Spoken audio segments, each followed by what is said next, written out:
Dwayne Almond was convicted of homicide and armed robbery in the 1980s and stripped of his right to vote. But he lives in Wisconsin, where a felon's right to vote is restored when he's done with probation or parole, and he was finished last fall. Now I'm 53, and the first time I'm gonna vote in my life.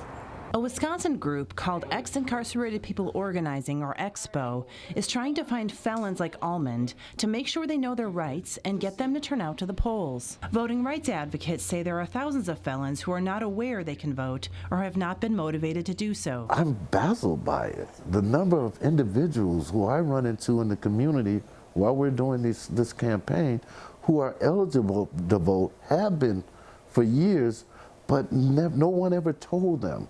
Your voting rights have been reinstated. The outreach to felons is part of a larger effort to boost Wisconsin's black turnout in 2020. Turnout dropped 19% between 2012 and 2016, and that difference, according to a study by the Center for American Progress, might have swung the state to Trump.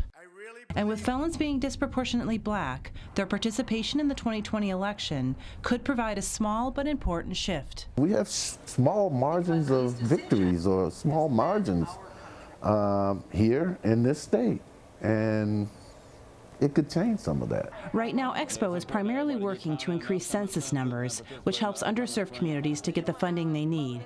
They're also planning the next phase, canvassing neighborhoods, holding prison events, and standing outside community corrections offices. But once you get off probation and parole, then your rights are back reinstated. Quentin Blackburn got off probation last May, but didn't know until recently he could vote. I felt like I didn't matter, in a sense.